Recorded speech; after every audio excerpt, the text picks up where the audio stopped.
autour de la table nos invités consultants habituels, docteur Amadou Hassan Boubacar, constitutionnaliste. Docteur, bonjour. Merci d'être là. Gary Amadou, journaliste. Gary, bonjour.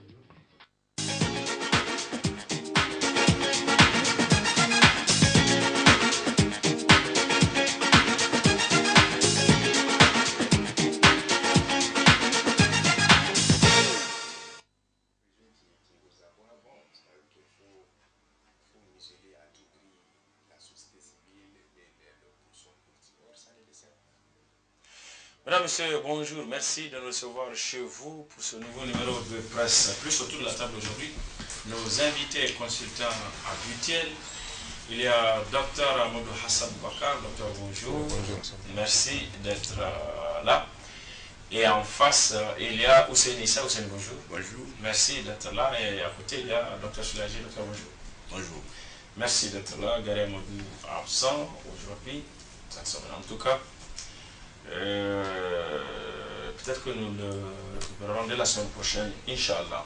Aujourd'hui, au menu de Presse Plus, ces affaires judiciaires qui n'en finissent pas, avec des acteurs politiques, mais aussi des acteurs de la société civile, cette semaine, ou des journalistes même. Cette semaine, quelques évolutions à noter dans le cas de Amadou Jibo dit Max, président du FRDDR, la coalition des partis politiques de l'opposition, et puis Baba Alpha, donc notre confrère incarcéré, lui, dans le cadre d'une autre affaire de droit commun, donc à la prison civile de Niamey depuis presque 2 mois maintenant. Évolution donc dans ces deux affaires, les journaux de la place en ont parlé, et puis la situation sociopolitique de façon globale. On a assisté cette semaine à une déclaration conjointe entre la société, les organisations de la société civile, le collectif qui bat le pavé depuis plusieurs semaines maintenant, en tout cas depuis la fin de l'année passée. Et puis le FRDDR, le Front de l'opposition politique, et puis les partis non affiliés sur cette situation sociopolitique, économique justement. Voilà, si le temps nous le permet, nous aborderons également d'autres sous-thèmes à la une tout au long de cette semaine. Procès Max et Baba Alpha, l'enquêteur du 24 mai, titre compte rendu d'audience des procès du président du FRDD, du procès du président du FRDDR, pardon, des exceptions de nullité de procédure soulevées, le tribunal tranchera le 26 mai. Des exceptions de nullité de procédure soulevées, le tribunal tranchera le 26 mai. Et puis l'enquêteur toujours, celui du 23 mai cette fois-ci, jugement ce matin de Max poursuivi pour proposition de complot présumé, procès équitable ou justice aux ordres. Procès équitable ou justice aux ordres, s'interroge le journal L'Enquêteur.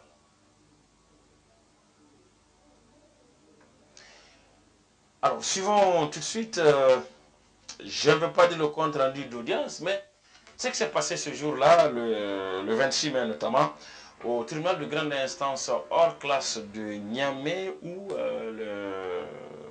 le président Max a été déféré devant le tribunal pour ce procès. Je propose de suivre à travers ce reportage de nos confrères de la rédaction de Bonferré, Boubacar Amadou.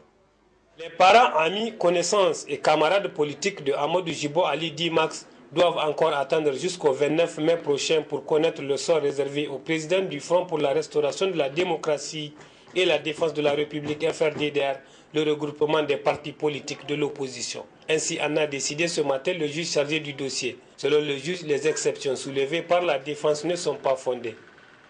Je voudrais vous dire que nous avions posé des exceptions à la nullité de la procédure et à la nullité même de la poursuite.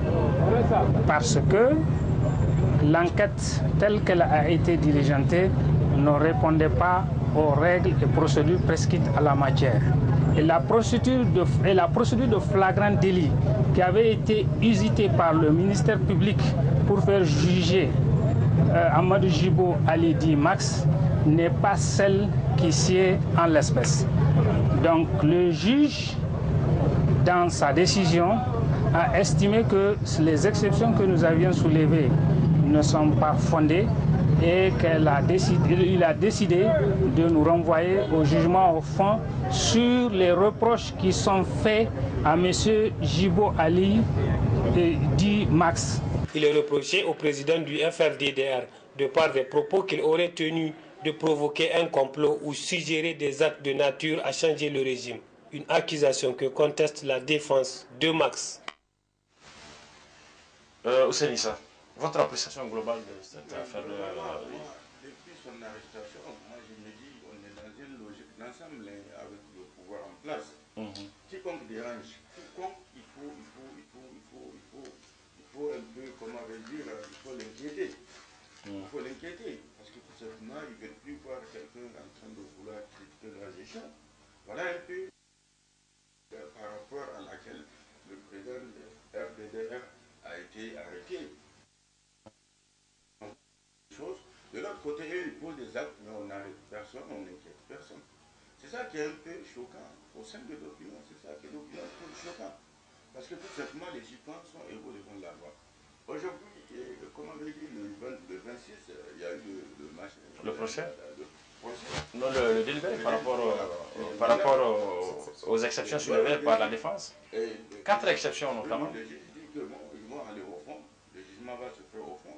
Bon, ben, on va attendre lundi, c'est le 28, je crois. Ils ont mis ça pour le 28. Le 29. Le 28 pour le 29. Le 29 lundi, aujourd'hui on est le 28. Ils vont mettre ça le 29, on va attendre voir ce que ça va donner. Et c'est l'occasion pour moi de voir aussi le cas de notre confrère Baba Alpha. Maintenant, on a réqualifié, je crois, et il n'est plus poursuivi pour... Tout à fait, pour faux, usage de faux, mais simplement l'usage de faux. On en parlera tout à l'heure, Inch'Allah.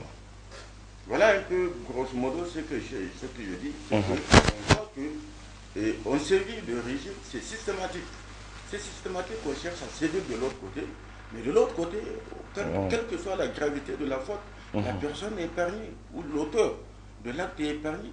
Et ça, c'est pas bien dans un contexte démocratique, c'est pas bien parce que ça crée un sentiment de frustration au sein de l'opinion, au sein des populations. Tout à fait. Alors, docteur, au lendemain du procès, du premier procès, le 23 mai, si je ne m'abuse, par rapport au problème de Max, les 4 exceptions soulevées par la défense par rapport à la nullité de la procédure, mais aussi à la nullité des preuves qui ont été présentées, notamment un enregistrement sonore. Le public, l'opinion publique nationale, une partie en tout cas, l'opinion publique nationale, et même les avocats étaient assez optimistes quant à l'aboutissement de leur ligne de défense par rapport aux nullités soulevées, sauf que le juge en a décidé autrement et finalement on jugera l'affaire au fond le lundi. Merci M. Abdraman. Avant de répondre, je voulais profiter pour en tout cas souhaiter un bon début de Ramadan à nos téléspectateurs et à nos auditeurs. Deuxième jour de Ramadan. Deuxième jour, on a oublié et nous leur présentons toutes nos excuses certainement. Tout à fait. Pour en tout cas les analyses, les commentaires qu'on fait qui auraient vexé les uns et les autres. Pour une raison ou pour une autre. Je pense que de toute façon ça continue. C'est ouais, ça tout à fait. le rôle de l'intellectuel. Je pense qu'on va continuer à éclairer autant que faire se peut la lanterne de nos concitoyens. Maintenant, pour revenir à vos questions, effectivement, j'ai suivi avec beaucoup d'intérêt les propos de Bâtonnier Yaye, qui fait partie du collectif des avocats et qui, justement, qui avait dit que toutes les exceptions, vous parlez de 4 exceptions que vous avez soulevées, ont été rejetées donc, par le juge et que le jugement, au fond, aura lieu demain lundi, parce qu'il a soulevé même la nullité de la poursuite en flagrant délit et surtout, je pense que par rapport au support, qui est un enregistrement sonore, voilà, sonore donc, qui sert donc de poursuite. Donc, ils ont soulevé en tout cas je pense que par rapport à cette exception, l'élément sonore, je pense que c'est devenu une constante, en tout cas une jurisprudence constante au niveau en tout cas du tribunal de grande instance hors classe de Niamey. J'ai l'impression que lorsque c'est un citoyen, en tout cas qui n'est pas un journaliste, qui est poursuivi pour avoir tenu des propos sur les médias, sur des bandes sonores en tout cas, on détache un peu la poursuite justement du justiciable, donc du champ d'application de l'ordonnance de 2010 sur la liberté de presse, et qu'on considère que c'était peut-être une infraction de droit commun et qu'il fallait poursuivre. Bon, moi je ne suis pas surpris, parce que moi personnellement j'ai été victimes. Les avocats à l'époque avaient soulevé l'exception justement donc de nullité de la procédure et le juge est passé outre pour le faire. Maintenant, justement, par rapport à l'élément même, malheureusement, la semaine passée, vous avez regretté le fait que ça n'a pas été transcrit pour qu'on puisse voir réellement les propos qu'il a tenus et qu'est-ce que réellement ce sont des charges qu'on peut retenir contre lui pour le poursuivre comme étant, je crois, des propos à un complot ou à renverser le régime élu. Un régime démocratique. Je pense que le juge aura l'occasion d'apprécier si réellement la transcription qui a été faite lui permet un peu d'apprécier souverainement les propos qu'il a tenus et qu'il puisse vraiment inciter le peuple à se soulever. Je pense que je voulais faire un petit commentaire par rapport à ça. Oui, rapidement, allez-y. Et par rapport à ça, je ne sais pas si réellement le régime a les preuves ou bien qu'est-ce qu'ils craignent. Sinon, de nature, le Nigérien, c'est quelqu'un qui est vraiment pacifique. En tout cas, et là, je pense qu'il faut quand même saluer la maturité de la classe politique et même de l'ensemble des citoyens nigériens qui sont pacifiques dans toutes les luttes que les Nigériens ont menées jusqu'ici. Et en dehors, bon, naturellement, des luttes estudiantines où des fois il y a des échauffourées entre les forces de l'ordre et les étudiants. En tout cas, toutes les marches que les forces vives de la nation ont organisées dans ce pays ont été pacifiques. Donc je ne pense pas que je n'ai pas, comme je l'ai dit, je n'ai pas en tout cas suivi le contexte pour savoir exactement ce qu'il a dit. Mais je pense qu'il y a une certaine paranoïa et une certaine tentative de l'isolement de l'opposition, de la société civile, où ces derniers temps, il y a certains des extrémistes qui ne veulent pas que justement qu'il y ait des voix discordantes par rapport à telle ou telle chose.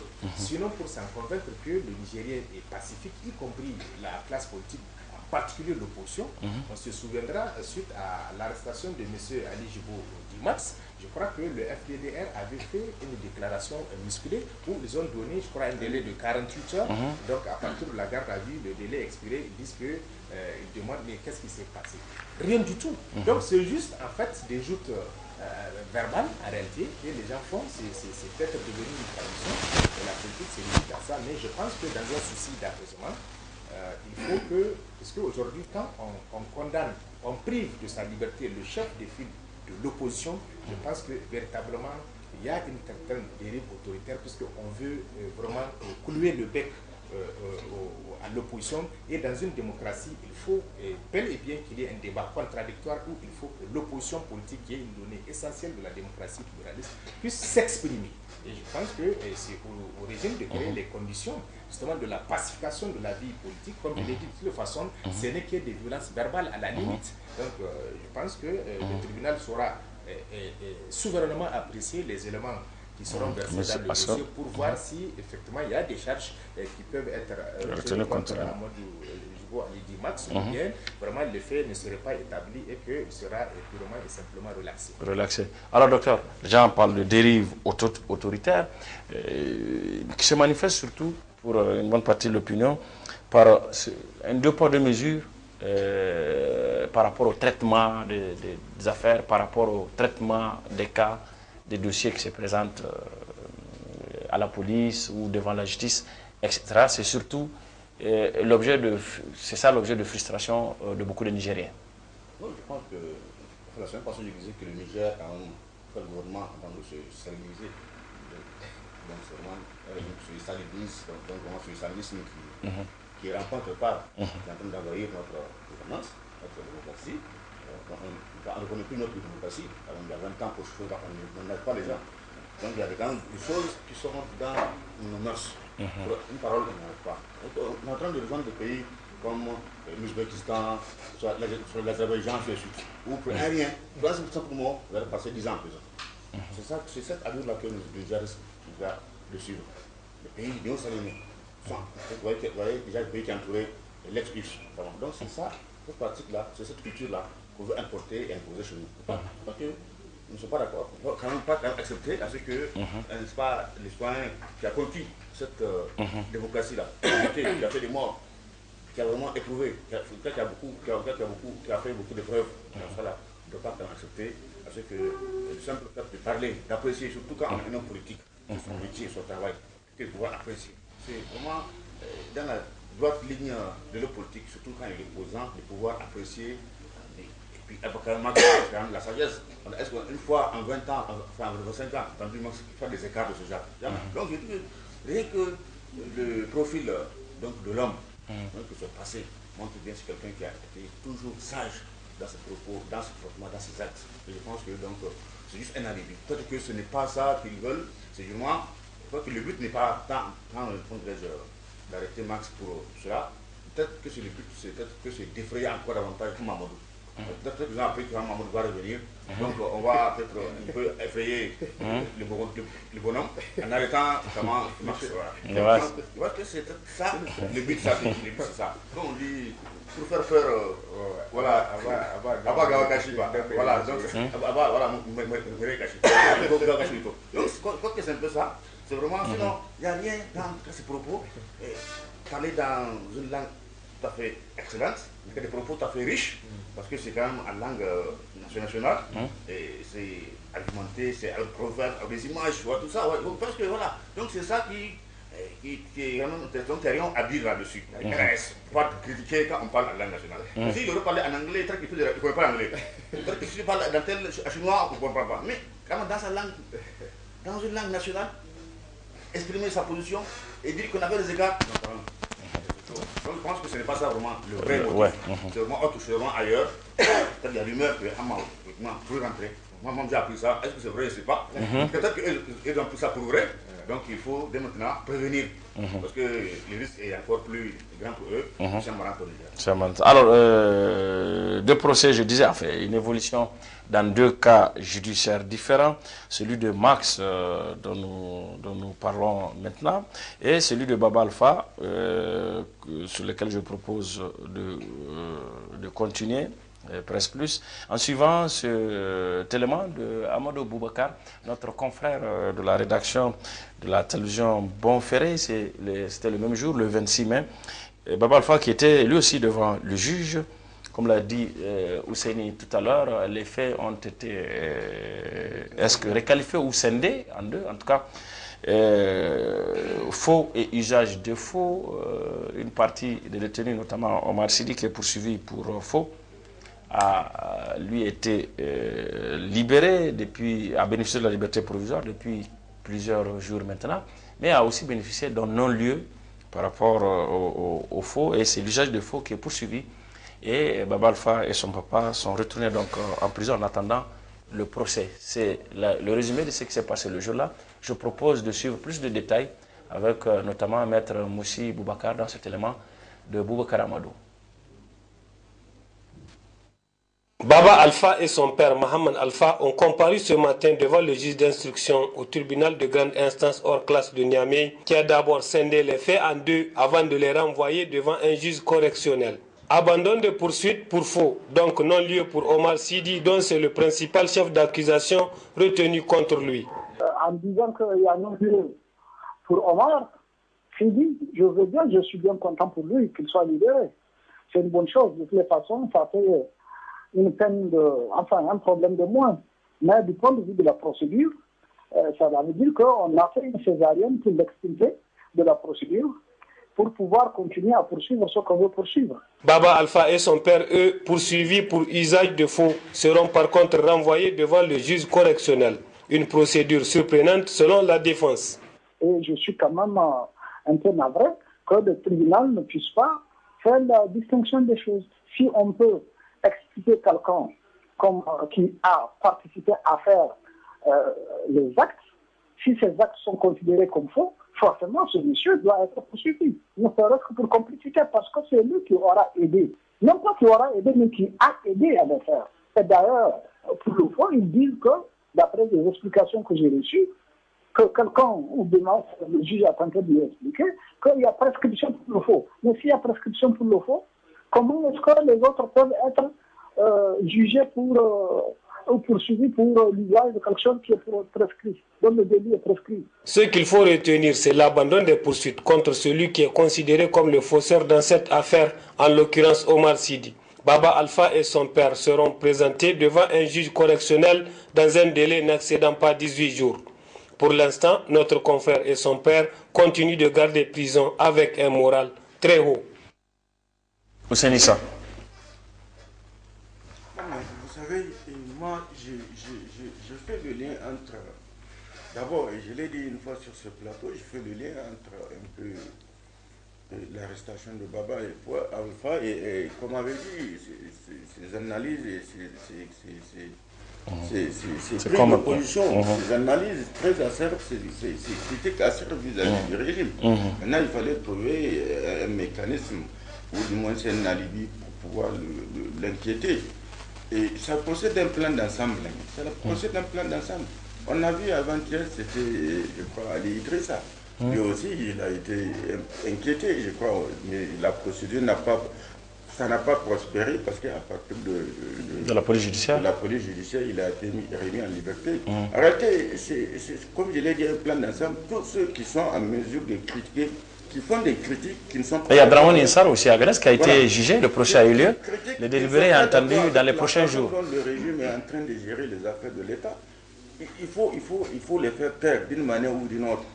Ça procède de cette logique-là. Et cette logique, c'est dans ça que l'autre s'est retrouvé, Ali Idrissa s'est aussi retrouvé en tant qu'acteur de la société civile.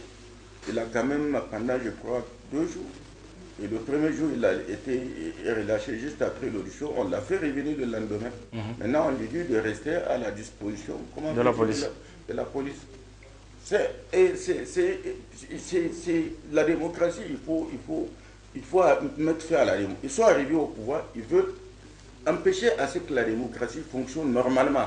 Parce que tant que la démocratie fonctionne normalement, les gens vont critiquer, les gens vont, quand ça ne va pas, parce qu'ils ne peuvent pas faire ce qu'eux, ils ont envie de faire. Il y a eu combien d'affaires? L'affaire de 200 milliards. C'est arrivé, oui. Il y a eu beaucoup d'affaires comme ça où les gens, parce que tout simplement, ils sont de l'autre côté, ils ne sont pas inquiétés. Mais ici, systématiquement, même quand c'est vraiment quelque chose de banal. Même par rapport à des propos, violents que les gens auraient proférés. On est dans une démocratie ou on est dans une dictature. Et tout ça croire qu'aujourd'hui, ce n'est plus une démocratie, c'est la dictature. Il faut ce qu'ils ont envie de faire. Ils modifient les textes comme ils veulent. Ils privent les gens de leur liberté. Ils violent la Constitution. Tout ça là, est-ce que les citoyens doivent continuer à observer? Moi, je pense que non. C'est pas possible. Les gens ne peuvent pas continuer à regarder que les libertés soient confisquées, que les textes de la République soient modifiés. Alors, en tout cas, par rapport au cas, avant d'en arriver à vous, docteur Ahmed Hassan Bouakar, par rapport au cas de Baba Alpha, les gens restent perplexes quant à la procédure suivie jusqu'ici, le traitement réservé à l'ensemble des acteurs impliqués dans ce dossier, notamment les prévenus. Je propose de suivre ce commentaire de la rédaction de la télévision Bonferré. Baba Alpha, un bail à durée indéterminée. S'interrogeait ce matin le quotidien L'Enquêteur, numéro 1660, de ce lundi 25 mai 2017.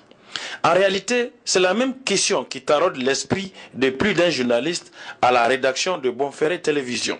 Qu'est-ce qui explique cette détention prolongée de notre confrère et collègue de travail Baba Alpha Mahaman?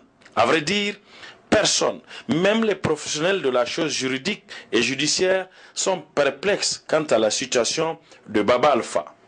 Arrêté le jeudi 30 mars 2017, Baba Alpha passa 4 jours en garde à vue à la police judiciaire avant d'être déféré le 3 avril devant le procureur adjoint de la République du tribunal de grande instance hors classe de Niamey, puis devant le juge d'instruction du 8e cabinet, qui l'inculpa pour complicité de faux et usage de faux en écriture publique et le plaça sous mandat de dépôt le même jour à la prison civile de Niamey en compagnie de son père Alpha Mahaman et M. Omar Sidi, un ami et parent de la famille. Mais voilà qu'après quelques jours de détention, alors que tous les trois ont demandé la liberté provisoire, seul Omar Sidi, parent de la deuxième épouse du président de la République et conseiller au cabinet du président de la République, en bénéficiera, pendant que Baba Alpha et son père se verront opposer une fin de non-recevoir. Si ce n'est pas du 2 poids 2 mesures ça, eh bien convenez que ça y ressemble fortement. Pas qu'on soit opposé à la libération du bienheureux Omar Sidi, mais il faut bien qu'on nous explique pourquoi il doit bénéficier d'une liberté provisoire dans la même affaire et pas Baba Alpha et son père. Peut-être que nous ne connaissons pas grand-chose en droit et aux procédures, mais franchement, le bon sens dont Dieu nous a gracieusement dotés a du mal à appréhender une telle argutie. Omar Sidi libre, ok. Et Baba Alpha et son père, le vieux Alpha Mohamed. Et rien depuis. Pas de procès, pas même de date précise annoncée. On attend. L'expectative est de mise. Autre chose que l'on doit aussi peut-être un jour nous expliquer, c'est pourquoi alors que l'instruction serait bouclée depuis belle lurette, il n'y a toujours pas l'ombre d'un agent d'état civil ou un magistrat qui aurait établi les pièces d'état civil incriminées. Sauf si c'est Baba Alpha ou son papa qui aurait eux-mêmes fabriqué les dites pièces. Peut-être attend-on là aussi le procès pour nous éclairer sur toutes ces questions assez prégnantes quand même. Décidément, nous ne connaissons rien aux arguties juridiques, voire judiciaires et leurs procédures si complexes et si impénétrables pour les profanes. Pourtant, nous ne sommes pas si bêtes qu'on veut bien nous faire croire. Et nous comprenons que quelqu'un quelque part a visiblement intérêt à ce que Baba Alpha continue de garder prison. Et cela, personne ne pourra nous le sortir de la tête jusqu'à ce que notre confrère soit libre. Docteur Amadou Sambo. Oui, merci Abdraman. Je pense que vous avez tout dit dans votre commentaire. Parce qu'effectivement, ce qui laisse perplexe dans cette affaire, aujourd'hui, si le juge d'instruction a requalifié les faits, Baba Alpha n'est plus poursuivi pour faux usage de faux, plutôt pour usage de faux. Donc, quelque part, il y a ceux qui ont, naturellement, on va dire que son père, il a fait du faux, mais le père a dû quand même bénéficier de la complicité de quelqu'un pour faire le faux. Donc, je pense que véritablement, si dans cette affaire, il n'y a que Baba Alpha et son père qui sont aujourd'hui poursuivis, et tous ceux qui ont aidé à faire le faux et à faire usage du faux ne sont pas impliqués. Je pense que véritablement, on est en droit de se poser un certain nombre de questions. Je pense que, monsieur l'a rappelé, il ne faut pas quand même se faire d'illusions. Aujourd'hui, même si cette affaire est là, Baba Alpha, c'est lui qui est visé véritablement. Parce qu'il semblerait qu'il y a quelques jours, où on a voulu effectivement accorder la liberté provisoire à M. Omar Sidi dont vous parlez, et y compris le père de Baba Alpha, à quelqu'un qui serait à la base de faux et usage de faux, puisque Baba Alpha, en tant que père de son fils, n'a utilisé, le fils de son père du monstre n'a utilisé que l'acte le jugement supplétif de son père, c'est qui est tout à fait normal.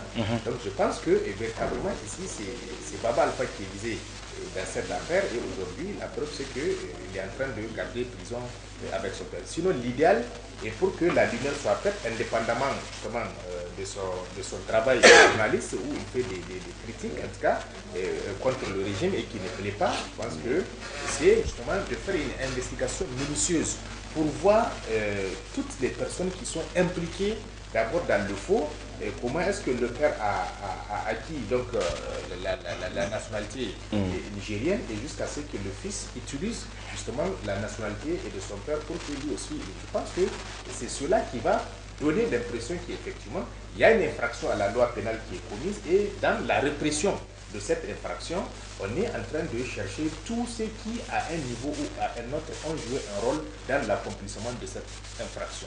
Mais en réduisant le champ de poursuite à Baba Alpha, en tout cas, et par touché à son père, je pense que véritablement, il y a quelque chose qui gêne dans cette affaire. On ne peut pas ne pas croire que le travail de Baba Alpha était gênant. Il fallait à tout prix vraiment le mettre, en tout cas l'embastiller pour qu'il ne fasse plus ces critiques-là, en tout cas, qui font mal justement au régime. Et je pense que cela n'est pas une très bonne chose. On l'a dit tout à l'heure, il y a un certain nombre de frustrations où, dans une république, lorsque on a l'impression qu'on est dans une monarchie, ou en tout cas dans une autre forme d'État, où il y a deux catégories de citoyens. Il y a une première catégorie qui est dans l'impunité. Ils peuvent se permettre de tout faire, de détourner, d'attaquer systématiquement, de discréditer les décisions de justice, et que tranquillement, et les autres pour une pécadille, juste dès que tu tiens de propos contre le régime, tu es inquiété. Je pense qu'on n'est plus dans le cadre d'une république. Il va falloir que les citoyens, effectivement, en tout cas, face à l'Europe, impose, j'allais dire, le respect des droits et libertés individuelles et l'état de droit justement à ceux qui nous gouvernent. Je pense que attention, il faut ajouter par les moyens légaux. Non. Oui, il faut ajouter parce que ça peut vous valoir aussi d'être inquiété parce que ça multiplie, c'est non. Quand vous dites que les citoyens doivent en réalité, pour Ali Idrissa, c'est pas le fait que... Et pas Ali Idrissa seulement. Oui. Il faut ajouter par les moyens légaux. Oui, non, il n'y a pas de problème. De toute façon, en réalité, et aujourd'hui, comme je l'ai dit, le peuple nigérien est foncièrement un peuple pacifique. Les gens ne connaissent pas l'usage de la violence. Dans notre histoire, on n'a pas connu de trucs d'insurrection ou autre de révolte. Tous les combats démocratiques qui ont été menés dans ce pays étaient des combats démocratiques, étaient des combats pacifiques. Parce que quand j'ai dit imposer, c'est imposer le respect de la Constitution. Parce que la Constitution a tout prévu. Tout à fait. Donc je pense que de ce point de vue, il va falloir qu'on revoie, puisque dans un pays, lorsque on dit par exemple l'impunité, l'injustice, tout ça c'est banni. Dans le préambule de la Constitution, il est dit. Et les citoyens ont, l'article 39 l'a dit clairement, tout citoyen nigérien, militaire ou civil, a l'obligation absolue de respecter la Constitution et l'ordre juridique de la République et sous peine de sanctions prévues par la loi. Et je pense que le président de la République, c'est lui qui est le garant du respect de la Constitution. Les citoyens s'opposent. Oui, fondé sur la dictature, justement, c'est ce que j'ai dit. C'est-à-dire que c'est des moyens démocratiques et c'est la Constitution, la ressource capitale dont disposent les citoyens justement pour imposer. C'est ce que j'ai dit, l'état de droit ne suppose pas uniquement le respect des lois et règlements par les gouvernants, c'est y compris les gouvernants. Ils ont l'obligation de respecter. Et également, de ce point de vue, je pense que l'option du peuple nigérien, lorsqu'il a adopté solennellement la Constitution du 25 novembre est très claire, c'est que c'est un peuple qui est résolu vraiment à rejeter tout régime fondé sur la dictature, l'impunité, l'injustice, la concussion, la corruption et tout ce qui s'ensuit. Donc je pense qu'il faut que nous défendions sous d'autres aussi, on a vu comment le citoyen défend sa constitution. L'exemple du Bénin est là. Aujourd'hui, il y a une complicité de plus de pratiquement 26 ans entre le peuple béninois, depuis la Constitution du 11 décembre 90 à la limite. Donc il y a une complicité entre le peuple béninois et sa Constitution. Vous avez vu récemment même le projet de Constitution qui n'était pas constitutionnel, qui a été proposé par le président Patrice Talon, a été rejeté. Il y a beaucoup d'universitaires, y compris, qui étaient dans le combat justement pour rejeter cette révision qui remet en cause, en tout cas, qui déconsolide la démocratie béninoise, en tout cas à certains égards. Je pense qu'il va falloir qu'on magnifie également la Constitution, et qui est notre pacte social entre l'ensemble des citoyens et qui, en tout cas, à laquelle tous nous devons vraiment respect et la démocratie est bien possible en Afrique. Vous avez cité le cas du Bénin tout près ici. Mais bien sûr. Du Bénin qui est vraiment assez illustratif. Oui. Un pays qui a tenu la conférence nationale juste avant c'est le premier pays de la sous-région à tenir sa conférence nationale en février 90. Tout à fait. Alors, docteur Solehaji, par rapport à cette situation de Baba Alpha qu'on évoque. Bon, de manière générale, je pense que comme on dit bien, qui veut noyer son chien, l'accuse de la rage. Je crois que c'est un peu ça. Donc, pouvoir finalement un peu chercher davantage être plus libre, plus serein. Donc, il faut de temps en temps chercher à incriminer quelques résistances. Moi, on a vu dans la presse, dans le monde politique avec Max et autres. On est en train de suivre avec l'Idrissa. Bon, on peut citer. Donc, c'est un peu ça. Donc, ces gens n'ont rien fait. Demain, si vous voulez. Mais voilà, seulement quand on est vraiment convaincu que le chien a la rage, il faut toujours chercher un prétexte. Donc, c'est un alibi, simplement, qui a été trouvé pour Baba Alpha. C'est un alibi, simplement, pour Ali Idrissa. Tous ce sont des alibis, simplement. Il n'y a pas de vrai fondement à ces choses-là. Donc, bien entendu, quand il s'agit des acteurs qui sont proches du pouvoir, vraiment, on ne voit pas ces choses-là. On ne voit même pas ces alibis-là qui sont sortis. Quand vous rappelez de l'affaire de la liste du ministère de la Santé, où on n'a plus que le menu fretin. Le gros poisson, on les connaît tous, qui ont été pourtant cités à un moment. Nommément cités, on les connaît tous. Mais pourtant, aujourd'hui, voilà, on n'a rien fait. On n'a plus que les petits, vraiment, personnels. Les fonctionnaires du ministère de base. Voilà, juste étaient donc des exécutants, simplement. Et aujourd'hui encore, la mise en accusation du ministre de l'ancien ministre de la fonction publique pose problème. Voilà, voilà. Donc vous voyez bien qu'il y a vraiment des poids, des mesures, donc c'est pas nouveau, c'est vraiment consensuel au régime, c'est vraiment propre à ce régime-là. Je pense que donc ce n'est pas étonnant qu'on constate davantage ces dérives-là qui se passent. Mais par rapport justement aux Nigériens, je ne pense pas que les Nigériens soient de nature pacifique. Ce sont les conditions, les contextes, les circonstances qui font que les Nigériens peuvent être acteurs. Je pense qu'il n'y a personne, il n'y a aucun peuple dans le monde qui est par nature pacifique. Il n'y a pas aucun. C'est seulement les circonstances, les contextes et autres, qui font qu'un peuple peut être tout à fait à mesure de pouvoir à tout moment dire non, s'il le veut. Parce que c'est, comme dirais-je, l'injustice, c'est quelque chose qui n'est pas admis par l'homme. Pas seulement les Nigériens. Les Nigériens encore plus, si on veut dire, les Nigériens n'aiment pas l'injustice. Donc pas ce poids des mesures-là. Donc pas c'est genre de favoriser X pour favoriser l'autre, ainsi de suite. Ouais, donc le Nigérien est là. Donc ça c'est la culture. Donc la culture, notre culture, c'est une culture qui est une culture juste. Une culture de justice, de justesse. Donc le Nigérien est imbibé de ça. Donc quand il voit ces choses, donc c'est un comportement, évidemment, il réagit, il encaisse, mais un jour, vous allez voir, ça va exploser. C'est pas qu'il est d'accord avec ça, c'est pas qu'il accepte, c'est pas qu'il est complice, c'est pas qu'il approuve ça, il n'approuve pas, D'ailleurs, au fond de lui-même, il maudit. Il maudit tous ceux qui, effectivement, font ce genre de choses-là, d'injustice-là, qui font tout des mesures-là. Au fond de lui-même, il le dit. Nous sommes tous Nigériens, on le sait. On dit Allah et ça. Voilà, ça c'est déjà dit qu'on peut d'accord avec la Russie. Donc peut-être maintenant le moment viendra où ça va sortir encore de plus belle. Vraiment visiblement, c'est comme ça. C'est pas, voilà, c'est un processus. C'est pas d'emblée parce qu'il est contre qu'il va sortir, allez, on va aller lutter. Non, c'est un processus qui va donc l'amener pour pouvoir s'engager vraiment notablement dans un mouvement social, par exemple. En tout cas, pour dire non à toutes ces dérives qu'on constate là. Quand même en 90, 91, c'est la jeunesse. Après, les gens sont impliqués. C'est toujours cela. C'est toujours un processus. Le processus là va pouvoir s'engager. Une fois qu'il est engagé, évidemment, il ne faut pas se dire que le peuple va rester à l'écart. Non, le peuple est toujours là, présent, là où ses enfants sont, là où les gens luttent pour la justice, là où les gens luttent pour l'équité. Donc, si telle est la lutte, évidemment, les gens sont d'accord pour que cela soit tout à fait effectif. Alors, la situation socio-politique, nous en parlions tout à l'heure.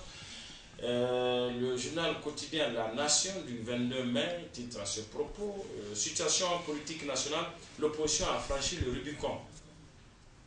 Situation politique nationale, l'opposition a franchi le Rubicon.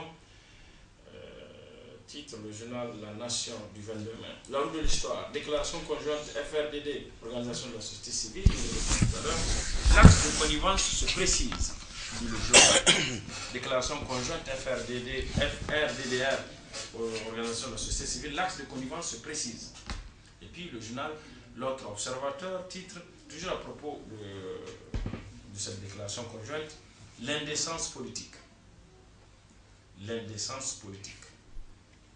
Et puis le Républicain, le journal, les jérémiades d'une opposition stérile et défaitiste.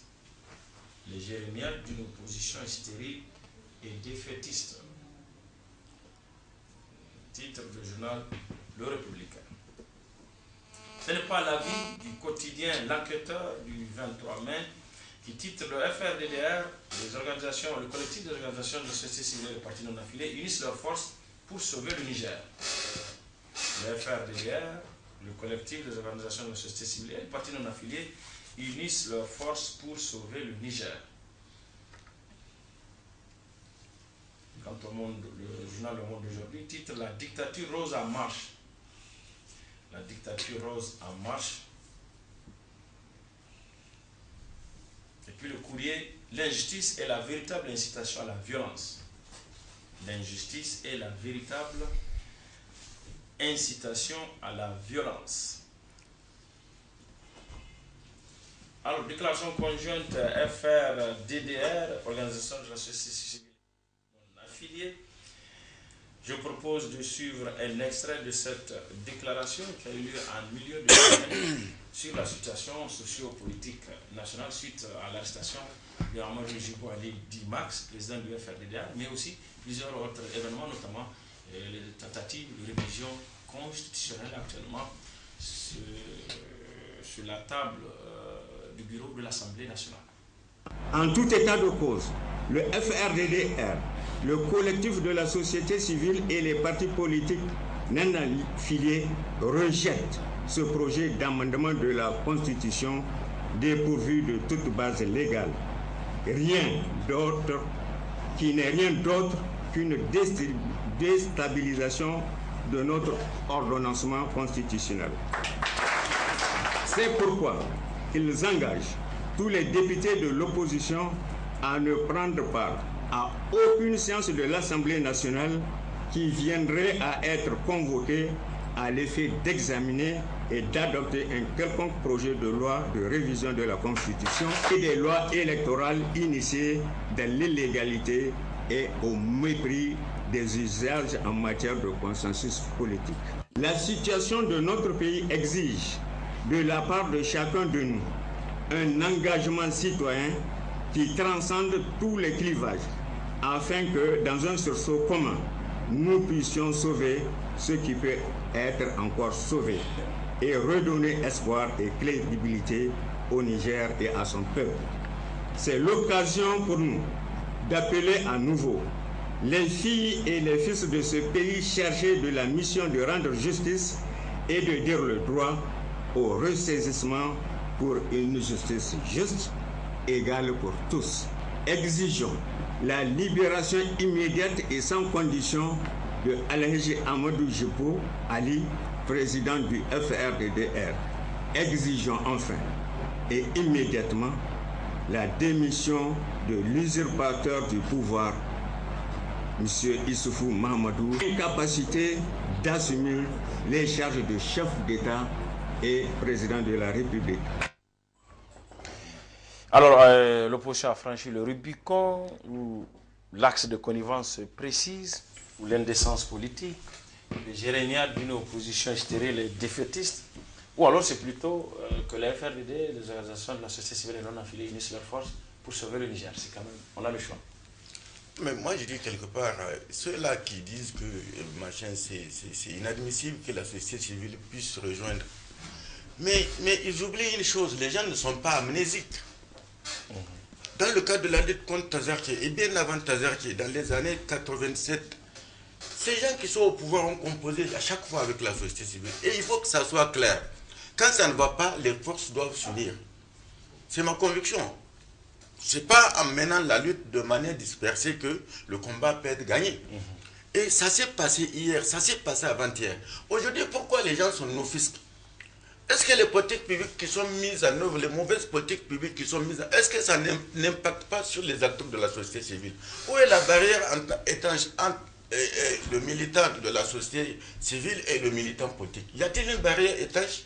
Il n'y en a pas. Les Marois ont été, en tant qu'acteurs de la société civile, dans un regroupement, quand il s'agit de lutter contre, comme on avait dit, contre le Tazarké. Mais pourquoi, en vertu de quoi ils ne veulent pas entendre ça? Ça doit arriver, si ça doit arriver, et c'est arrivé. Et il faut que les gens s'en accommodent. Moi, je considère que c'est une très bonne chose que les gens se mettent ensemble pour mener le combat. Ça s'est fait hier. Ça n'a offusqué personne. Aujourd'hui, on dit, en quoi c'est surprenant? Vraiment, les gens ne sont pas amnésiques. L'histoire démocratique, la récente, les gens savent le parcours de chacun. Il faut que les gens arrêtent. Il faut que les gens arrêtent. Parce que quand la démocratie est menacée, tout le monde doit se retrouver pour résister. Et c'est ce qu'ils ne veulent pas entendre. Pourquoi ils ne veulent pas entendre ça? Parce que tout simplement, les autres peuvent violer la Constitution. On peut primer mettre sous coupe réglée les droits humains. Est-ce que la société civile a intérêt à se mettre de son côté? Est-ce que la classe politique a intérêt, de l'opposition a intérêt? Est-ce que les non-affiliés ont intérêt à mener la lutte seule? Parce que c'est tous les secteurs qui sont en train d'être gangrénés. Les droits humains aujourd'hui, les violations de la Constitution, tout ça. Quand on empêche les marches, les manifestations de rue pacifiques, pourquoi la société civile n'est pas concernée par ces choses-là?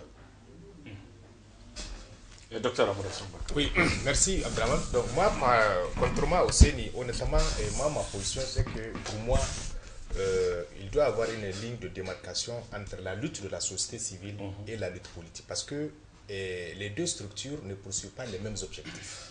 Les partis politiques ont pour objectif la conquête et l'exercice du pouvoir politique.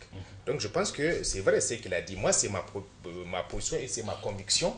Pour moi, il n'est pas question, à partir du moment où la société civile s'associe vraiment ouvertement à des partis politiques pour faire, je pense qu'ils ne peuvent pas préserver leur indépendance vis-à-vis, y compris justement à l'opposition, parce que eux, c'est la sentinelle en réalité. Lorsque il y aura des dévoiements du côté de l'opposition politique ou du pouvoir, la société civile doit pouvoir dénoncer les attitudes, en tout cas, qui sont en tout cas rétrogrades, qui sont nuisibles à la paix, à la démocratie, à la stabilité, à l'intérêt du citoyen de façon générale.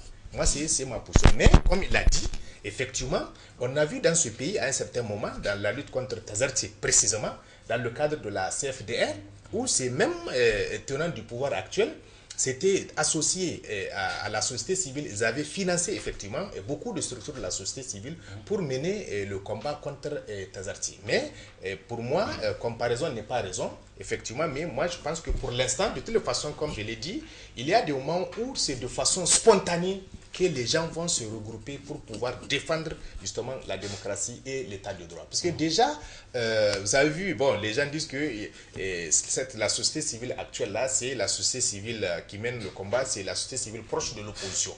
Maintenant, en le faisant, c'est comme s'ils donnent raison à ces gens-là et ils pourront mieux les critiquer. Mais je pense qu'il y aura un moment où, face à l'effritement de toutes les valeurs et à cette dictature en tout cas rampante qui est en train de s'instaurer, les gens, c'est de façon spontanée que pratiquement tous les citoyens vont sortir pour vraiment défendre la démocratie et l'état de droit. Mais je pense que pour l'instant, de mon point de vue, chaque structure doit mener son combat à part pour un certain nombre de... Puisque c'est vrai, il y a des revendications en tout cas qui se recoupent entre la société civile et les partis politiques, notamment le respect des libertés individuelles, le respect des droits humains, la démocratie, l'état de droit.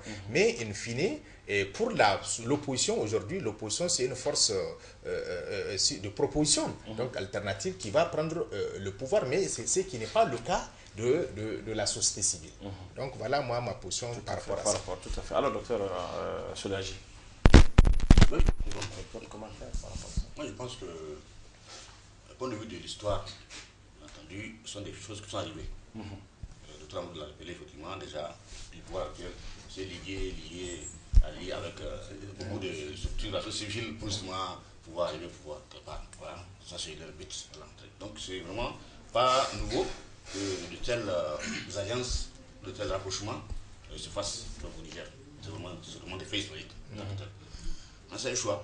Si la situation, effectivement, est critique, il n'y a pas nécessité que chacun le fasse de son côté. S'il y a le feu à la maison, s'il y a le feu chez le voisin, je ne vais pas laisser le voisin et puis d'autres maisons, je vais aller quand même éteindre le feu aussi. Parce que demain ce sera chez moi. Parce que d'autres vont être aussi brûlés, envahis.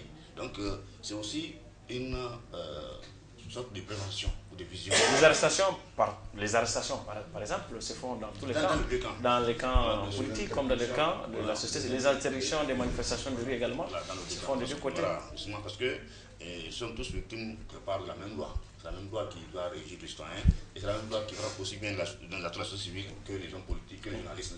Bon, je veux dire que quelque part, si chacun doit lire, moi je suis de la presse, je ne vais pas m'associer à faire appel aux sociétés civiles pour m'appuyer, ben allons sur politique. Non, il faut que, parce que face en tout cas à un pouvoir qui frappe une distance, il faut bien entendu se lier pour empêcher, pour dénoncer, pour critiquer. Voilà, pour critiquer parce que ça c'est la dénonciation. Maintenant, certains peuvent aller jusqu'à des étapes plus fortes, peut-être une manif, peut-être des déclarations, des conférences, vous voyez. Donc ce sont des étapes, ce sont des activités qui sont menées dans ce cadre-là. Maintenant, quelles sont les activités qu'ils peuvent mener en commun, ensemble, lesquelles ne sont pas menées ensemble? C'est ça la différence. La différence est là. Maintenant, quand on est politique, on sait qu'on a des militants parfois, on sait comment faire un certain nombre de choses. Quand on est sur il y a donc des procédures, des activités qui sont tout à fait dévolues à ces structures-là qui font qu'effectivement, quand je suis de telle ou telle obédience, de tel ou tel statut, donc j'ai ça à faire. Voilà. Donc je pense que c'est vraiment un faux débat à ce niveau-là. C'est un faux débat. Et il faut plutôt dénoncer le pouvoir qui est en train de faire des dérives dans le domaine donc, de la gouvernance, notamment la gouvernance judiciaire, parce qu'on a dit tantôt le poids des mesures. Donc c'est ça, c'est toujours celui qui décide qu'il faut pouvoir avoir à l'œil. C'est pas celui qui subit, c'est pas l'opposition qui est en train de faire les lois, c'est pas elle qui est en train d'arrêter les gens, c'est pas la presse qui arrête les gens, c'est pas la société qui arrête les gens. Toujours la clôture. Donc c'est le pouvoir qui est toujours incriminé. C'est pour ça que dans toutes les analyses, toutes critiques, vous allez voir que c'est le pouvoir qui est critiqué. Celui qu'on voit dans toutes les analyses. Parce que c'est lui qui décide. Nous sommes de plusieurs millions de personnes. Ici 15 millions de personnes, là-bas 20 millions, là-bas 500 millions. Donc c'est le pouvoir qui est dans la ligne de mire. Donc c'est à lui qu'il faut plutôt avoir des critiques pour qu'il change de comportement, pour que notre société puisse davantage progresser, davantage civilisée. Sinon on va aller vers des dérives. Sinon chacun va se régler son compte. Si on laisse Max parler, c'est bon. Sinon dès demain, ces militants à base vont dire ah non c'est comme ça, donc on va pouvoir attaquer par d'autres moyens. Et cette fois-ci, il est beau. Donc je pense qu'il faut laisser, il faut faire ce que le pouvoir respecte les lois, fasse respecter les lois, sinon les dérives seront immenses. On l'a découvert tout à l'heure, le titre du journal Le Monde d'aujourd'hui qui disait que la dictature rose en marche, était en marche, ou le courrier qui titrait l'injustice est la véritable incitation à la violence. Le journal L'Actualité titre dans la même lancée gouvernance politique de la Renaissance, plus que la force pour commander. Plus que la force pour commander. Ça, c'est le titre, donc le titre de l'actualité, gouvernance politique de la Renaissance, plus que la force pour commander. Donc, en lien avec les deux titres qu'on vient de voir, notamment celle du Monde d'aujourd'hui, qui disait que la dictature était en marche, ou bien que l'injustice est la véritable incitation à la violence. En début de semaine, nous avons eu le coordinateur des partis non affiliés, M. Ambali Dodo, qui est invité de notre rubrique, l'invité des 5 dernières minutes, lui aussi est revenu sur la situation sociopolitique globale. Il pense qu'effectivement, les forces vives de la nation doivent se coaliser et réagir pour arrêter cette dictature qu'il dit lui aussi rampante à la lumière de certains événements récents. Je propose de le suivre. Vous voyez, avec l'arrestation récemment du président du Front pour la restauration de la démocratie et de la défense de la République, le FRDDR, et ça c'est un signal très fort qui marque une tendance pratiquement à la dictature. Avec l'arrestation et puis les tentatives d'intimidation des acteurs de la société civile. Là également, c'est des signaux très forts qui attestent d'une certaine excès d'autorité. Et la démocratie offre à tous les citoyens le droit d'exprimer leur opinion. Elle offre aux leaders des partis politiques et aux acteurs de la société civile l'opportunité non seulement de défendre leurs opinions, mais également l'opportunité de sensibiliser la population par rapport à certains égarements. Donc, tout le monde sait qu'au Niger, la situation que nous vivons actuellement, elle est déplorable du point de vue politique, du point de vue économique et financier. Dans un tel contexte, et qui peut accepter de choisir le silence comme stratégie politique. Est-ce que Bien entendu, moi je viens de le dire. L'explication que j'ai donnée, c'est que... Excusez-moi, en lien avec tout ça, le titre du journal d'événement, pour qu'on avance un peu, le titre du journal d'événement, donc c'est le suivant, le journal d'événement, 7e République, la Renaissance danse sur un volcan. 7e République, la Renaissance danse sur un volcan, titre, l'événement, donc le journal, le billet hebdomadaire de cette semaine. Oui, en réalité, en dehors de ceux qui sont aux affaires, en tout cas, les gens sont unanimes à reconnaître que ça ne va pas, sur tous les plans. Sur tous les plans, les gens sont unanimes à reconnaître que la situation empire de jour en jour. Au niveau des secteurs sociaux, regardez la situation de l'école. Au niveau de la santé, regardez la situation de la santé. Et tous les investissements qui ont été faits, on en trouve bien sûr quelques investissements qui sont bien, mais à des investissements, on se pose bien la question à quoi ça a servi. Naturellement, c'est choquant quand on voit qu'on prend l'argent public et qu'on investit ça dans quelque chose qui ne sert à rien, pratiquement rien du tout, comme le train. À quoi sert le bout de rail que les gens sont en train, même semble-t-il, de démanteler. Semble-t-il, les gens sont en train de... Semble-t-il. Maintenant, quand on voit aussi Gorobanda, tout ça, quand on voit tout ça, c'est tout à fait normal. Les gens sont là dans les coupures. On a dit qu'avec Gorobanda, c'est fini. Oui, des choix stratégiques. Voilà, alors qu'il y avait la possibilité de faire autre chose, notamment le solaire ou autre chose. Et quand on voit des affaires comme l'affaire Uranium Gate, où 200 milliards, et où des députés viennent soigneusement pour sauver, en tout cas un ministre, qui reconnaît quand même les faits, mais on fait tout pour les sauver. Quand on voit parallèlement, le même ministre, souvent quand il soit, il attaque, il s'en prend à la justice. Et il n'est pas seul. Mais c'est tout ça qui frustre. Et de l'autre côté, des citoyens, pour des pécadilles, docteur Ahmad vient de dire, pour des pécadilles, on enclenche immédiatement, et puis ça, c'est pas comme ça la démocratie. Par là, systématiquement, on empêche aux gens de manifester publiquement, pacifiquement. Parce que les gens savent comment la démarche. Mais on interdit systématiquement dès lors que vous êtes étiqueté comme étant de la société civile qui veut être critique ou de l'opposition.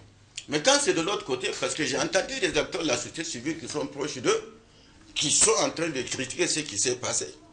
Et c'est en cela que je voulais un peu rebondir, c'est que la société, il y a une ligne de démarcation qui est là. La société civile peut s'allier.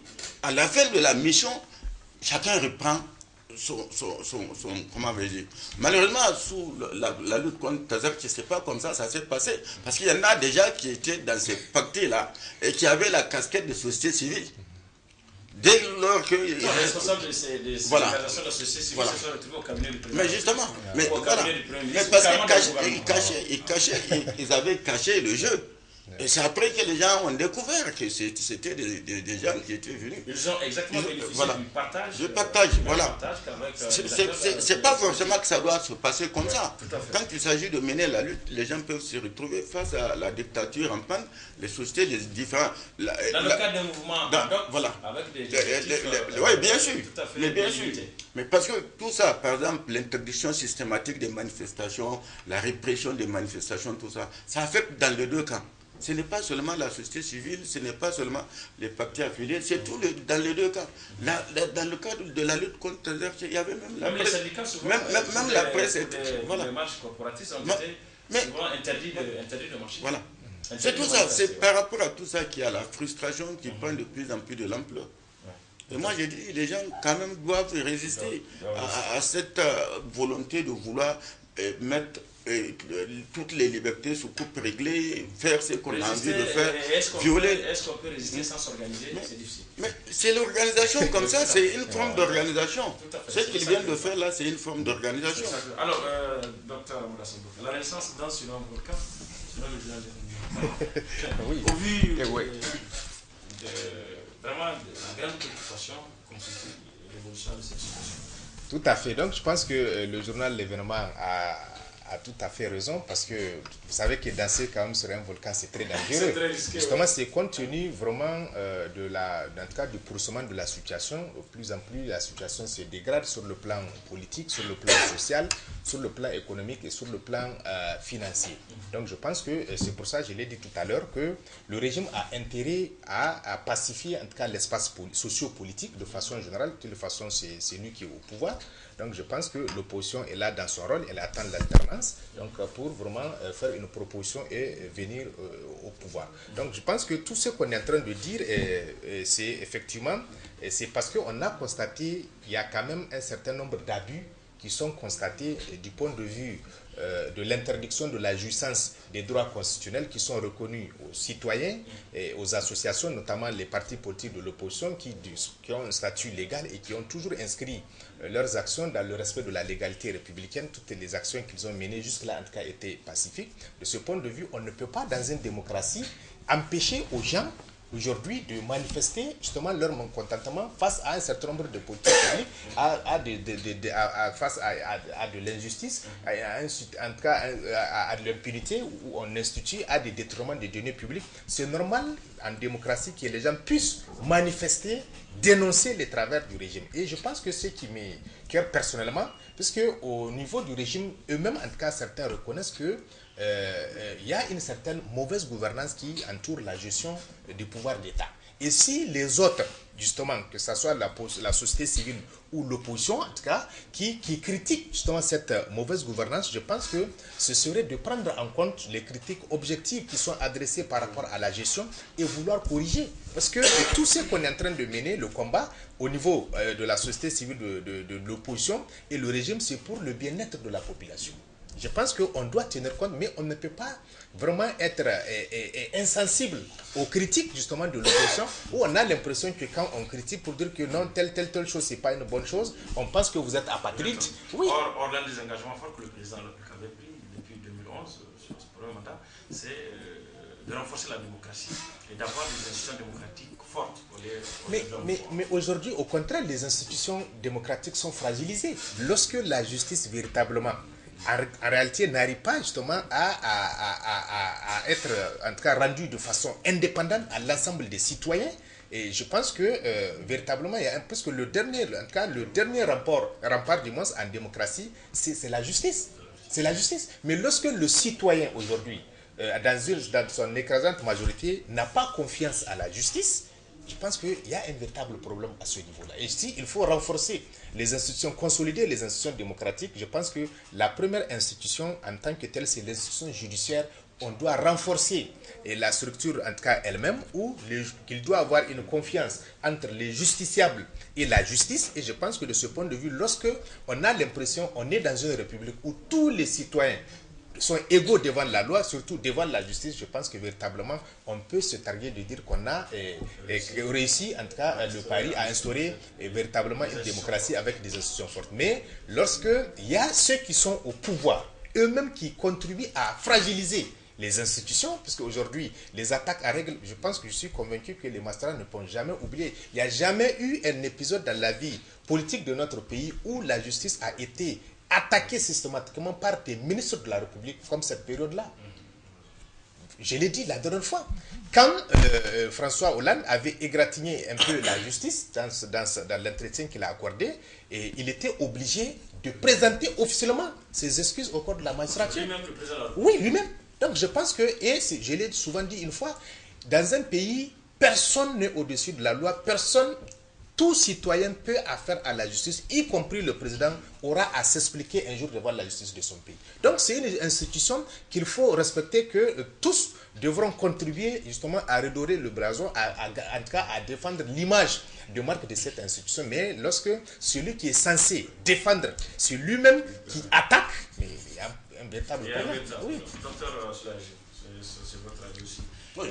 Situation gouvernance politique de la Renaissance, plus que la force pour commander, ou la Renaissance dans ce serait un volcan.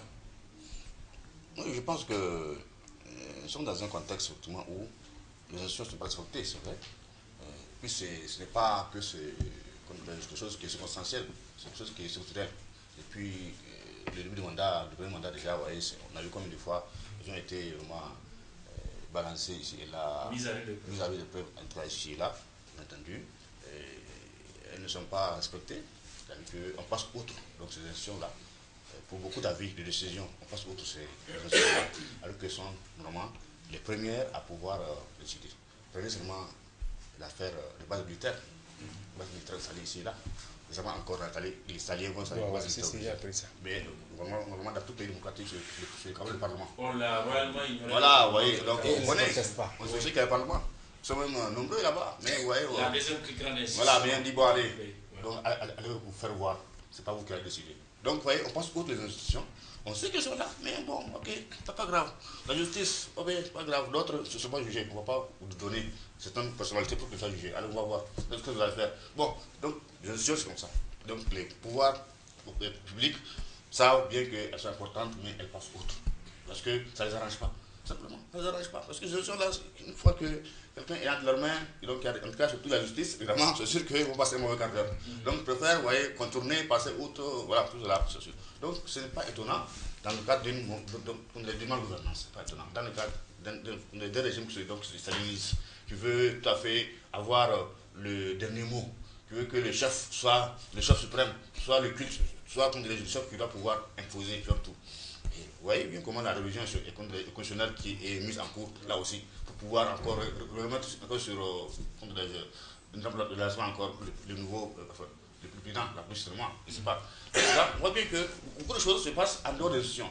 Normalement, cette révision-là, se fait, par exemple, par le Parlement. Le Parlement a été ignoré, c'est le Premier ministre qui s'en charge. On doit appliquer, on a appliqué le CNDP encore, le CNDP qui n'est pas complet. On a appliqué le ministre de l'Intérieur, c'est pas lui. Oui, donc on passe autre institution dans ce régime-là, c'est comme ça. Donc il ne faut pas croire que nous sommes dans un pays républicain, en tout cas, un régime républicain, où vraiment les lois, les institutions sont respectées, on est loin de là. C'est vraiment une question de personne. On dit, ah, le président a dit, le ministre a dit, à ce moment-là. Ouais, donc c'est moins l'institution que la personne. C'est ça le régime autoritaire, c'est ça le régime personnel. Donc c'est ça le glissement. Donc dangereux pour un pays. Quand un pays va à ce niveau-là, vraiment c'est très, très grave. Alors, rapidement, justement par rapport à cette révision conjointe, la révision des textes électoraux, la Constitution également, c'est à la une au niveau de l'Assemblée nationale. L'enquêteur du 26 mai, titre révision de la Constitution et du Code électoral, le CNDP maison superbement banalisé. Révision de la Constitution et du Code électoral, le CNDP maison superbement banalisé, titre de l'enquêteur du 26 mai. Et puis l'enquêteur, toujours, celui du 25 mai cette fois-ci, titre révision de la Constitution et du Code électoral, un coup d'État électoral en perspective. Révision de la Constitution et du Code électoral, un coup d'État électoral en perspective. Alors, très rapidement, je vous propose de suivre le reportage de notre confrère de la rédaction de la télévision Bonferré, Sidi Kouarouna, qui a fait un tour donc, le vendredi dernier, le vendredi 26 mai 2017, au niveau de l'Assemblée nationale, où devrait se discuter en plénière la révision de ces articles. Le matin, tout d'abord, cette discussion a été renvoyée dans l'après-midi. Et bien, même dans l'après-midi, la discussion n'a pas eu lieu. Je propose les détails avec ce reportage de Sidi Kouarouna. Les nouvelles modifications proposées dans le cadre de la révision de la Constitution et du Code électoral vont encore attendre avant d'être adoptées. Ce n'est nullement à cause de l'absence de l'opposition parlementaire qui a déjà prévenu qu'elle n'assistera pas, mais bien à cause de la Commission des affaires juridiques et institutionnelles CAJI qui, nous dit-on, n'a pas fini de prendre connaissance des textes. Manœuvre politicienne visant à gagner du temps ou volonté de mieux faire, une chose est sûre, les textes proposés sont un gros morceau et divisent même la classe politique. L'opposition, elle, a déjà averti, elle ne votera ni ne cautionnera ce qu'elle a nommé un coup d'État constitutionnel. Pour la majorité parlementaire, ce choix de l'opposition n'est pas nouveau et ne date pas d'aujourd'hui. L'opposition a boycotté les travaux de ce processus, s'était resté de se retirer de ce processus-là depuis que le projet était initié au niveau du CNDP. Donc, depuis le comité qui a travaillé au fond, l'opposition avait déjà boycotté. Ensuite, au niveau de la réunion, au niveau du CNDP, qui a réuni tous les partis, ils avaient également boycotté. Le premier péché des textes proposés, c'est bien donc l'absence de tout consensus autour d'eux. Quoi que dise la majorité présidentielle, le consensus est la valeur fondamentale même sur laquelle se repose l'existence du CNDP. Mieux, la démocratie n'est pas la dictature de la majorité. Au-delà de ces divisions, l'on se demande quelle sorte de CENI sortira-t-il de la révision de ces textes quand on sait que selon le journal, l'enquêteur rapportant les modifications proposées par le pouvoir, le président et le vice-président de la CENI seront désormais, une fois les révisions adoptées, nommés par le président de la République, alors qu'auparavant, et même dans la proportion du CNDP, ils étaient d'abord choisis en toute indépendance par leur père magistrat ou avocat. Mais qui voulez-vous que ce soit autre que le président? C'est bien lui qui parle au nom de tout le pays. c'est bien lui qui tient aujourd'hui la réalité du pouvoir au Niger. Lorsque il y a des critères qui sont déterminés. Mais vous voulez qu'on refuse au président sa prérogative de nommer à des hautes fonctions. Et là-dessus, si c'est ça, vous êtes libre de le penser, mais je vous rappelle que c'est la Constitution qui lui donne cette prérogative. Quelle garantie en termes d'indépendance une telle CENI peut-elle véritablement avoir, peut-on se demander logiquement? Je vais vous dire, la nomination, qu'il s'agisse du vote ou du moins de la nomination, enfin de la désignation par ses pairs ou de la désignation par le président de la République, le décret du président de la République, il est incontournable. C'est lui toujours qui nomme. Le plus incroyable dans cette affaire, c'est cette attitude sans gêne du pouvoir de passer outre les recommandations du CNDP sur lesquelles il prétend pourtant se baser. En croire le journal L'Enquêteur qui publie une comparaison des propositions, le pouvoir a envoyé une toute autre version différente dans bien des cas de celle du CNDP. Dans tous les cas, l'on ne doit pas s'attendre à une surprise venant de l'Assemblée nationale où le pouvoir dispose d'une majorité confortable. L'on peut donc s'attendre à ce que les modifications passent comme une lettre à la poste. Mais ce faisant, de quelle légitimité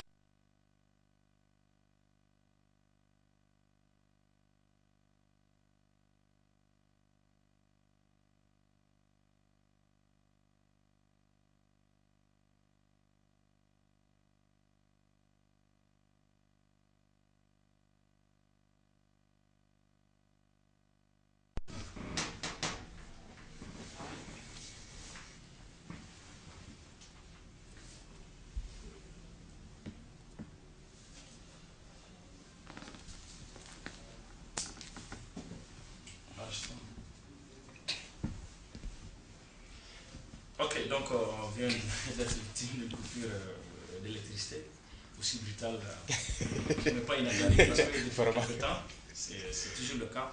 Donc des coupures qui viennent à tout moment, dans la journée comme dans la soirée. Alors, rapidement, on a entendu tout à l'heure la problématique se pose au niveau de la révision de certains articles de la Constitution et du Code électoral.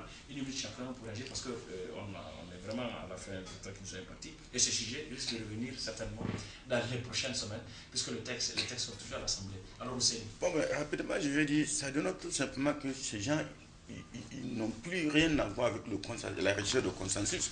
Ils ont décidé de modifier les textes à leur convenance. Et même ce que le CNDP, où il y avait simplement, comme avait dit, le camp de la majorité, l'opposition n'avait pas assisté à la décision de modifier. Les non-affiliés également n'avaient pas participé. Même ce que le CNDP a fait, on a confié à quelqu'un qui a décidé de mettre ce qu'il a envie de dire. On tente véritablement, on veut tout dénaturer d'ici les élections. Pour aller à des élections, on va dire que c'est le président qui va nous nommer le président. Il va par décret. Mais le choix, ça s'est toujours fait, on désigne machin sur une liste, dans le cadre d'un consensus, bien entendu, comme le président de la CENI également. On ne sait pas ce que ça va donner, mais ce qui est sûr, c'est que les gens doivent s'attendre encore à une mascarade électorale de grande ampleur cette fois-ci. Le un coup KO qui n'a pas pu se réaliser, si jamais ces modifications interviennent, le coup KO va se réaliser. Et le CNDP avait proposé 6 ans renouvelables. Et le texte transmis à l'Assemblée nationale dit 6 ans non renouvelables. Tout à fait. Ça veut dire qu'on ne pourra pas profiter de l'expérience des gens qui auront servi dans une CENI. On aura toujours des nouveaux gens, donc des novices qui vont travailler. Mais bien sûr, il faut s'attendre à ça. Moi, j'ai dit, mais c'est pas avec ce code électoral. Mais moi, ce qui me trouble dans l'affaire, c'est qui me rend perplexe. C'est pas avec ce code électoral-là qu'on a dit que le président a été élu. C'est pas avec cette constitution-là. La constitution, il l'a déjà usité sous un premier mandat. Mais le deuxième mandat, pourquoi on va modifier? Il va finir son deuxième mandat normalement en 2021. Mais qu'on laisse la constitution se poursuivre. Et les autres textes également. Oui, bien sûr. Sauf les modifications techniques. Mais quelle modification technique? Non, mais non, quel spécialiste? Quel spécialiste? Alors, docteur, donc la révision constitutionnelle qui a vraiment plus de problèmes au niveau de l'Assemblée nationale. Bon, même si on est quand même entre... Oui, j'ai suivi quand même, mais moi je suis surpris d'entendre un peu les gens parler sur les mots, l'article 173 qui donne l'initiative de la révision de la Constitution au président de la République concurremment avec les membres de l'Assemblée nationale et que le projet de texte, en tout cas de loi, le projet de révision de la Constitution qui a été envoyé à l'Assemblée nationale a été signé par un ministre au nom du gouvernement. Je ne vois pas où est le problème dans ça. Dans la mesure où le gouvernement, c'est un appareil, c'est une structure qui est là à la disposition du président de la République pour traduire en loi justement la volonté politique du président de programme politique. Puisque l'exécutif, dans le cadre de ce régime semi-présidentiel qu'on a, est composé de deux têtes, donc ce qu'on appelle un exécutif bicéphale, où il y a le président de la République et le gouvernement qui met en œuvre, qui détermine et conduit la politique de la nation. Et c'est le programme politique du président que le gouvernement met en œuvre. Parce que le président n'a jamais, tous les projets de loi qu'on envoie à l'Assemblée nationale, ils traduisent en loi la volonté, le programme du président. Ça n'a jamais posé de problème. Je pense qu'on a dépassé, le président lui écrit une non, c'est-à-dire que c'est parce que le secrétariat général du gouvernement n'a pas pleinement joué son rôle. Le président ne devrait pas envoyer. S'il y a un problème d'incompréhension, le secrétaire général du gouvernement devrait sortir pour expliquer la procédure législative et ce que le gouvernement, c'est quoi le rôle du gouvernement, c'est quoi le gouvernement vis-à-vis du président. On n'a pas à faire écrire au président. Moi, je trouve que c'est extrêmement grave ce qui s'est passé de ce côté. Et maintenant, en ce qui concerne, oui, il ne devrait pas le faire. Non, ça c'est honnêtement, non. Moi, je n'ai jamais vu vraiment un pays où les gens banalisent la fonction présidentielle. On fait écrire au président des choses qu'il ne devrait pas le faire. Mais les techniciens, où sont les juristes qui sont là-bas? Ils peuvent expliquer. Peut-être l'opposition où les gens sont profanes, n'ont pas compris, où les gens l'ont fait exprès. Mais c'est l'occasion de sortir pour expliquer comment les choses se passent. Maintenant, par rapport au fond, oui, au contenu. En ce qui concerne le contenu de la révision de la Constitution, il n'y a aucun problème par rapport à la révision. La seule chose qui a un peu inquiété les gens, c'est quand les gens avaient appris que l'article 47 faisait partie des dispositions de la Constitution qui devraient faire l'objet de révision. Et puisque l'article 47, vous le savez, c'est ça qui dit que le président de la République est élu pour un mandat de 5 ans renouvelable une fois, en aucun cas, voilà. Donc les gens pensaient que ça c'est les alinéas 1 et 2 de l'article 47. Alors que la révision ne concerne que l'alinéa 5 de l'article 47, juste où il fallait, puisqu'on voulait aller dans une loi organique portant code électoral, il fallait juste simplement dire qu'une loi organique détermine les conditions d'éligibilité et autres, puisque l'alinéa 5 parle de loi simple, loi ordinaire. Maintenant, en ce qui concerne le code électoral, c'est là où effectivement il y a un véritable problème dans le fond. Parce que dans le fond, vous venez de le dire, que les travaux du comité qui a été mis en place, d'abord non seulement par le ministre de l'Intérieur et ensuite par le premier ministre président du CNDP, et qui a été sanctionné par les travaux du CNDP, même si cela n'a pas été consensuel, même là, ça a été trituré. Ce qu'on a envoyé à l'Assemblée nationale en adoption, ce n'est pas le projet. Ça a été totalement dénaturé. Et aujourd'hui, comme je l'ai dit la dernière fois, on ne peut pas aujourd'hui faire adopter un projet de loi portant code électoral sans rechercher un consensus de la classe politique, parce que ça régit la matière électorale et c'est les partis politiques qui sont les premiers acteurs. Et lorsque les élections sont mal organisées dans un pays, c'est source d'instabilité, donc de conflit. Je pense qu'ils ont intérêt à revoir leur copie, ramener le projet de code électoral, puisqu'on considère que ce n'est pas la version adoptée par le CNDP la dernière fois. Et aujourd'hui, prochainement du moins, lorsque le CNDP va se tenir, il faut que l'opposition siège justement au cours de cette réunion du CNDP pour que le consensus soit recherché en vue de faire adopter le code électoral. Tel que c'est fait, je pense que... Non, c'est pas trop tard. Pour moi, ce n'est pas trop tard. De toute façon, il n'y a aucune urgence. Le code, on peut retirer et maintenant revenir, mettre en place un comité qui doit revoir, puisque de la mesure où même le travail du CNDP a été remis en cause, quelques techniciens se sont retirés pour vraiment changer ce que je trouve pas du tout honnête. Ce n'est pas une très bonne chose, je pense que... Et là également, les sanctions même doivent tomber, pourquoi pas? Oui. Non, rapidement, moi je ne vois pas vraiment la nécessité ni l'urgence d'une révision constitutionnelle. Oui. Il n'y a rien à ce niveau-là. Il y a d'autres priorités, d'autres enjeux de développement notamment. C'est ça qui est important. Et dans tous les cas, dans ce pays, qui semble le vent, le contrat autant la tempête. Merci, docteur Soulaji. Cette intervention assez brève. Merci également, docteur Amadou Sembouka. Merci pour cette émission. Merci, mesdames et messieurs, d'avoir été notre presse plus cette semaine. Rendez-vous la semaine prochaine, Inch'Allah. En attendant, passez une bonne fin de week-end sur le programme de la télévision préférée. bonne journée de jeûne de Ramadan à tous et à tous. En réalité, la révision est